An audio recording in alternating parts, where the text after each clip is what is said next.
Welcome everybody to the latest version of Project 42, our podcast that's all about shining a light on the alarming incidents of childhood sexual abuse in our current culture. We're doing something a little bit different this time. We are not having any guests other than ourselves. And Derek and I are going to have a conversation. We're going to spend the time with you here today talking a little bit more about Project 42, where it came from, how it evolved, where we see it going, what we think are the differences between what we're trying to create around this organizational structure from what has been done in the past. And we're just going to spend our time talking about it until we're sick of the subject, and then we'll quit.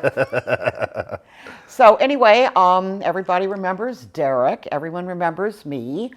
I think I've told this story a number of times, so I'm not going to recap it much. What story? Oh, you know how the podcast started. Oh, yeah. Under a different name. Yeah. When we called it Shame on You. Yeah, so, it all started with a conversation my friend Tom and I had because we were looking for what are we going to do next. I had retired from Awakenings. He was no longer on the board of directors at Resilience. And we came up with the idea of doing a podcast. And at that time, it was called Shame on You. And we did about 5 or 6 of them, the 3 of us, you and me and Tom. And in those days, we were at BAM Studios. We were doing audio only. So it was a very different animal. We had a catchy little theme song. But Derek was determined we were going to do video, which really changed a lot of things. So I'm going to ask him to tell us why it was so vitally important that the podcast go from audio only to the full, incredibly beautiful, professionally produced piece that it is today. I'm responsible for you seeing us. So yeah, in that whole swing of everything, I was in the process of starting my marketing company. We'd been creating a lot of really high level content for our clients that was doing well, and just the way the world was just moving, content is king. Video content's king. If you want to make a difference, you want to make an impact, you want to make a big impact, it's really hard to do that without video content. So I was thinking for us, I'm like, if we don't, and then you start looking around, like we've talked about ad nauseum, but if you start looking around at least people in our mission area, who's really grabbing, the attention of a lot of people. No, they all talk about doing social media, but nobody's really doing it. They don't have the time, they don't have the skills, they don't have the budget. We get all that, but nobody's doing it. Yep. So that was the beginning of us starting to shoot the podcast and start putting video content out in the world. And from there, back to the whole digital nonprofit conversation that we want to talk about, it was that piece. So like we've talked, remember when we were talking with Lyndon and we're the whole one of the big thrusts of that. We were video then, right? That was our first video episode. Okay, she wasn't live. We were patching her in from where, Atlanta? It was like the CNN, and it was just a little picture and a nameplate, Lyndon. Yeah. Every time she talked, which was really the whole time. Right. So we apologize for a podcast where we have a static talking head for 80% of the time. But Lyndon's whole thing was, because Lyndon was involved, and this is really what inspired me. Lyndon was the one that started the Truth campaign in the 90s, which was the anti-smoking videos. And you have there was all different types of marketing content they made, but that national campaign really led to you not being able to smoke indoors anymore. And for me, the whole video thing came from is like, where's the equivalent of that for our mission area? Who's beginning the national campaign, the national conversation? Yeah. It's just not. Where is it? And even if it's, I hope we're going to spearhead it. But even if it's not us, I know it's going to start with a video campaign, whoever it is. I have a feeling it's going to somehow from us and our network, it's going to branch off and inspire somebody, or it's going to be us. But that video campaign is critical. Yeah, and my mind has been, I've been stuck on I've been thinking about the seatbelts. 10, 20 years ago, nobody was buckling up in their cars, and now everybody does it. And I can remember, I've Googled this a little bit, talking about the buckle up for safety, the jingle, the campaign, the PSAs. You couldn't watch TV during that period of time without hearing buckle up for safety, buckle up. And I consider myself a jingle writer, and I'm like, who's going to do that? When's it going to happen? Me, I hope. I'd love to do it. But that's the power of the right tools, and you do change thinking. And it doesn't take a century. Ask your parents when they first started buckling up. Yep.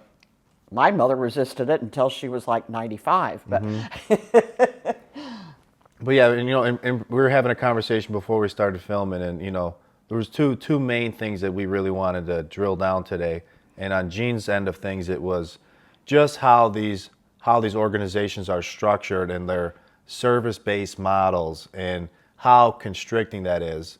And I wanted to talk about the other side of that, which is, a lot inspired by Scott and the Braver Collective of what is like a digital nonprofit model, and where can Project 42 look for inspiration in the future of what we become. And I really see it as, from my professional experience recently of, we started with marketing, and then we started building people huge, really custom websites. And then these websites and these digital experiences, they're expecting to, do business with 10, 20, 30, 50, 100,000 people. And they don't even need a storefront. They have an office space, but like the days of like, you need a storefront, you need a brick and mortar space, you've got to pay 40% of your overhead expenses have to go towards staff, rent, utilities. Yep. Like those days are over. I know. They could still, it's like, it's not dead, but there's also another way to do things. Yeah. And so for Project 42, what I'm really thinking about it becoming is, we are the content media spearhead of our mission area. We can have news articles on there. We can share things happening across the world in one place. We have a podcast where we're interviewing people in the nonprofit sector. We're interviewing business people. We're interviewing people at every level of the problem and having a really collaborative conversation about what it is. And, the one word that I keep coming back to, the phrase, a community of support. Yeah. Because unfortunately, and I don't want to, discredit anybody in the nonprofit space, but there's such a constrictive and limiting mindset that they have. Nobody's thinking about, how do we scale? How do we raise $50 million this year? How do we increase our impact from 10 million to 100 million? Like, that's all business people are thinking about.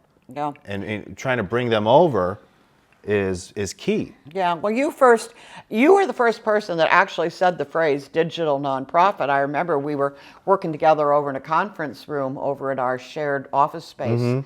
And I was just kind of like floored. I was thinking, digital nonprofit, what does that look like? What does that mean? And I said to Derek, first thing we got to do is talk to Scott Dilley. Because Scott Dilley, who is the founder of Braver Collective, first of all, it is a digital nonprofit. I said, first of all, ask Scott Dilley if Braver Collective is a digital nonprofit. And then I want to hear the answer, because Scott Dilley is only 2 or 3 years younger than I am.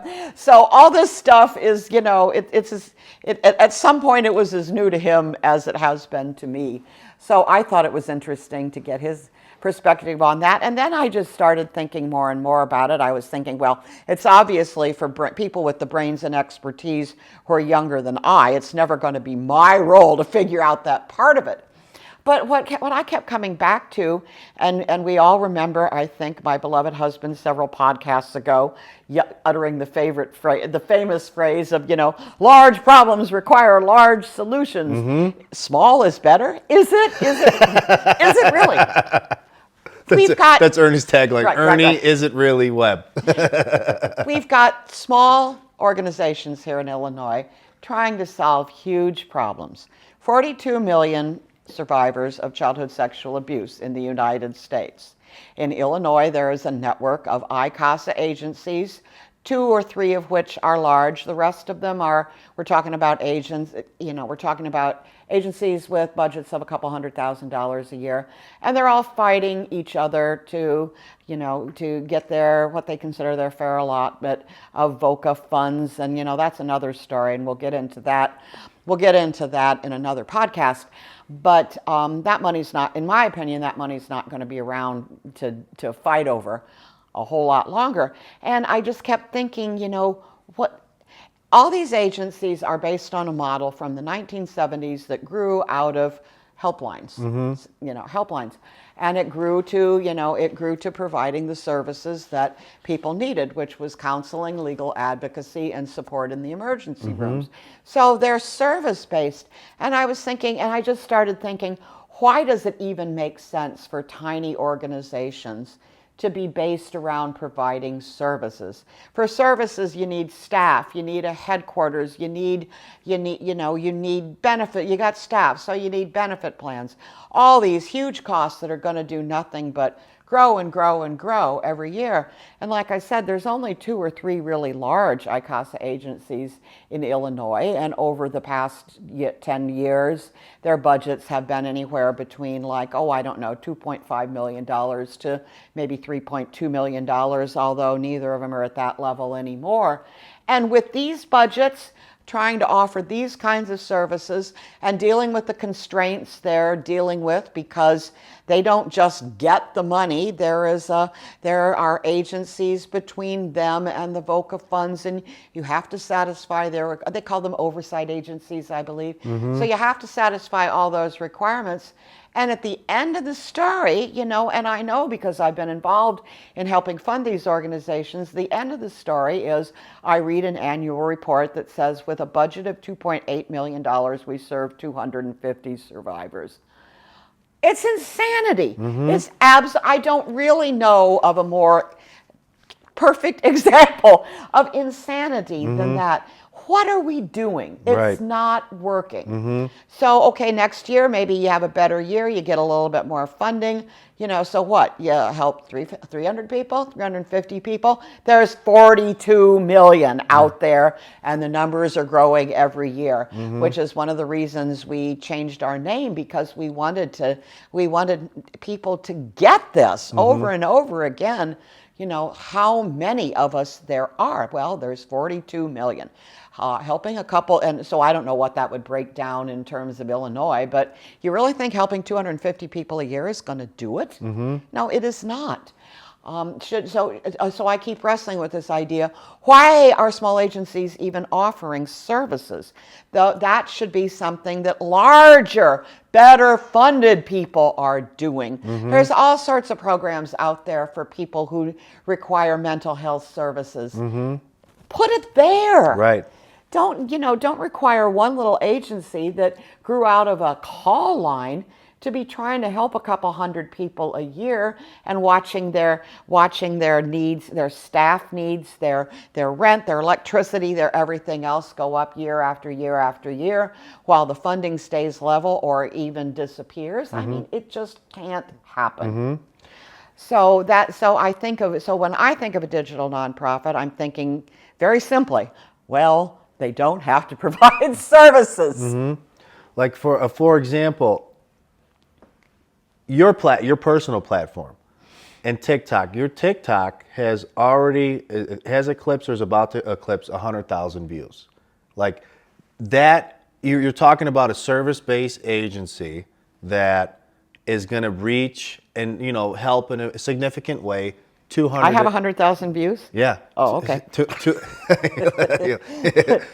Is that counting the podcast or not counting the podcast? Not counting the podcast. Not counting the podcast. Okay.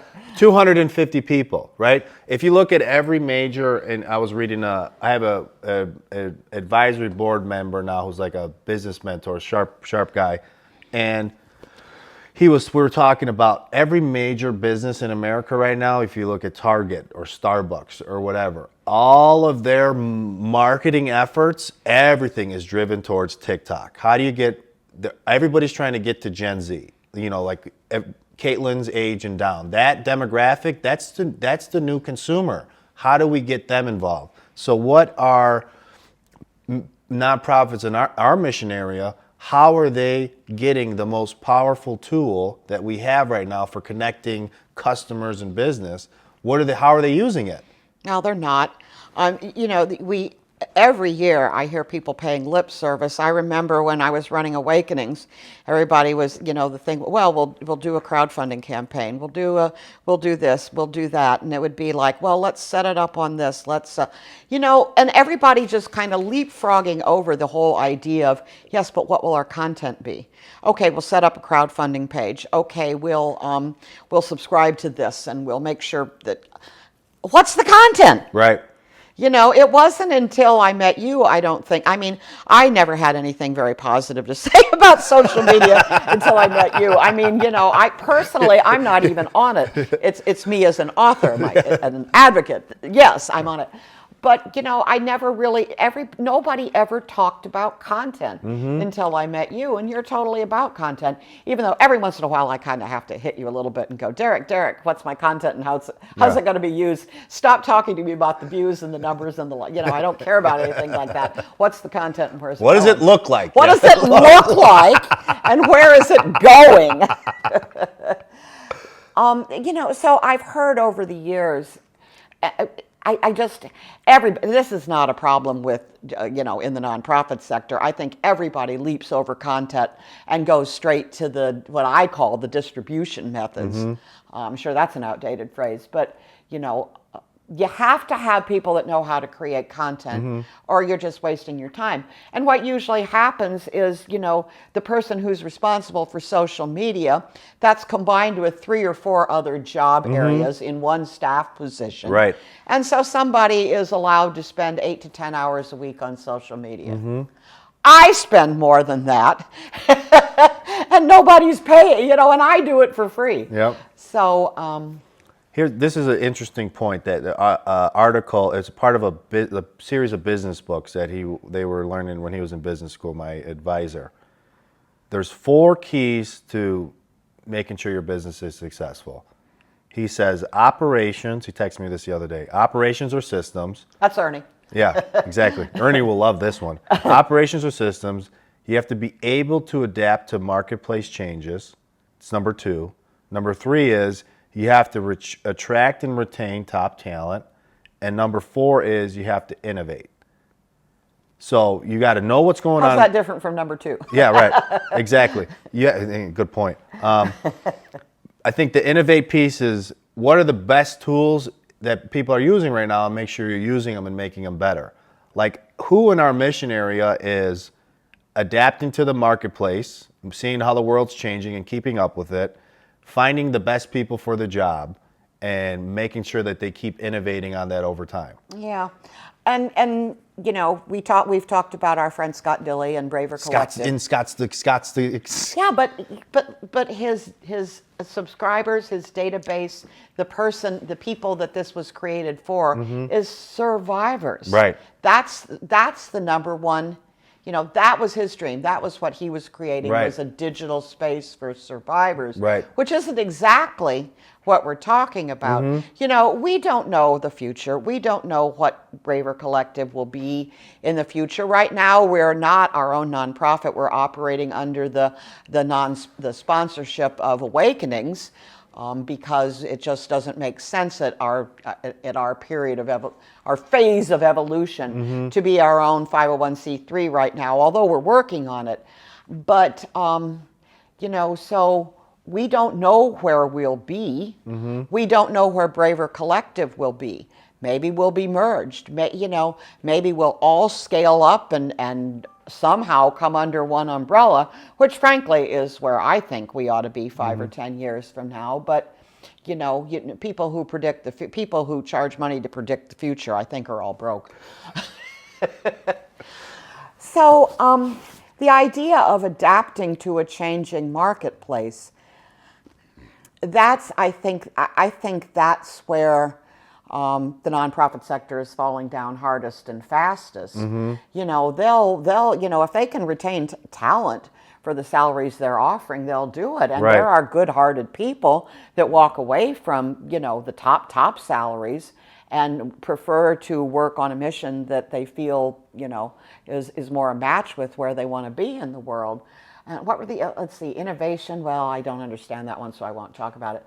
But it's adapting to the changing marketplace.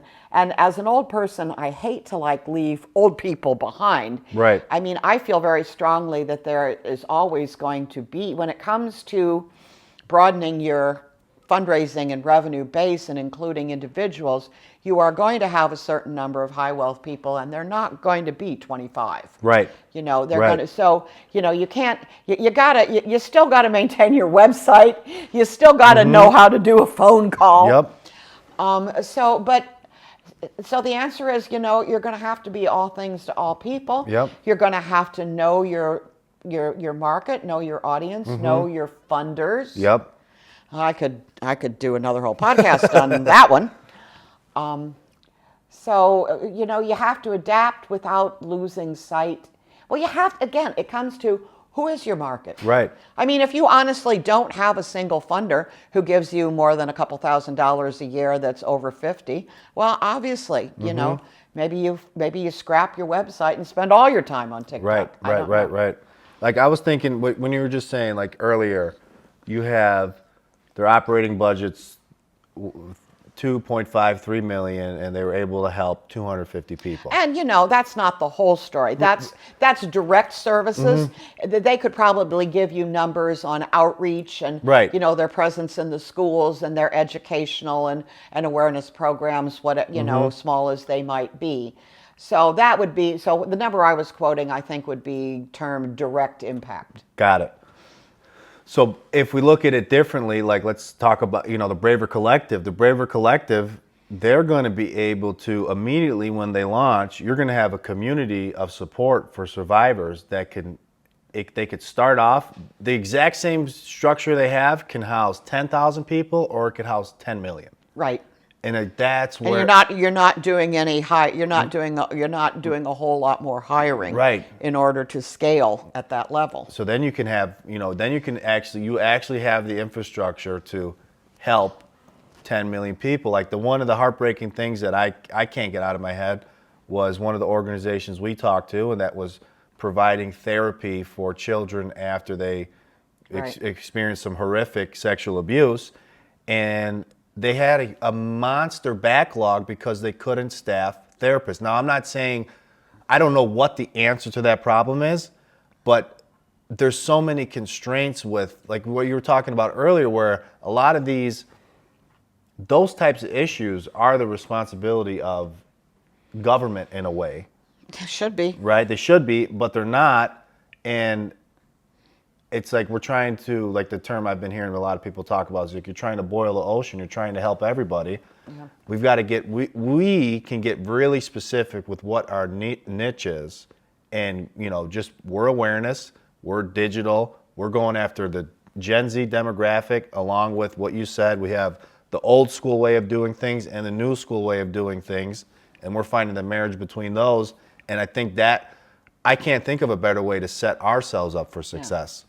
Well, one of the things that I have trouble understanding when you talk about digital nonprofits and scalability, like you just said, you could reach 10,000 people, or you can reach 10 million people, and you haven't, added staff or anything, but you are, aren't you?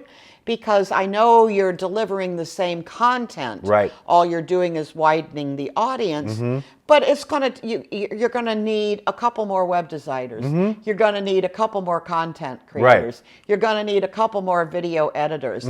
So you are gonna have to scale up your resources, your staff, your whatever. It's not like you can click a finger and the same thing that works for an audience of 10,000 will work for an audience of 10 million. Right. So there is going to be a question of scaling up and expenses, but are you saying that that's it's the difference between, up your resources and your person power 5% and you can reach 50 times as many people? The factor of, add one therapist, you're talking to maybe 15, 20 more clients a week. Add one content creator or web designer, and you're talking to thousands more. It's a factor of 1,000 to 1. If you have a staff of, let's say, a designer, a web developer, a social media expert, and a content creator, the amount of people those guys can reach, I don't know. It's you look at any successful campaigns or media campaigns or any successful marketing ploys by target to target, TikTok generation kids. It's like you have a team of 7 people creating really, really dynamite content that then now all of a sudden their target ad has 70 million views. That probably translates to 5% of those people are now converted customers for Target. Well, I think this is something that we're going to have to explore in future episodes, and maybe I'm going to actually have to do some work for a change and find some people that can address this. But we're getting to the point today where we're going to have to leave some of these fascinating topics until a future podcast. I'm obviously still struggling to understand a lot of the things that we're talking about, but this is something that I do want to dig a little bit deeper on. Mm-hmm. This idea of, okay, it takes X more people to serve this many more people if you're following a direct services model. How does that compare with X number of people, and how do you scale that up if you're dealing with a digital model? Mm-hmm. Absolutely. Yeah, that's fair. Something that we're going to have to continue to talk about. And of course, every episode now, we're going to have more exciting things to tell you about Project 42, like, who's singing the new theme song, who our latest sponsors are. We're having a dance-off. Oh, yeah, and eventually Derek and I will be busting some rhymes, because we're both really, really good at. Well, I'm good at that, he's not. We're having a rap battle. So anyway, let's just wrap this up for today. Thank you so much for sharing your time with us as we continue to speculate on the things that baffle us, inspire us, and keep us moving down the road that we got to keep going down because, hey, 42 million, Project 42. Thank you.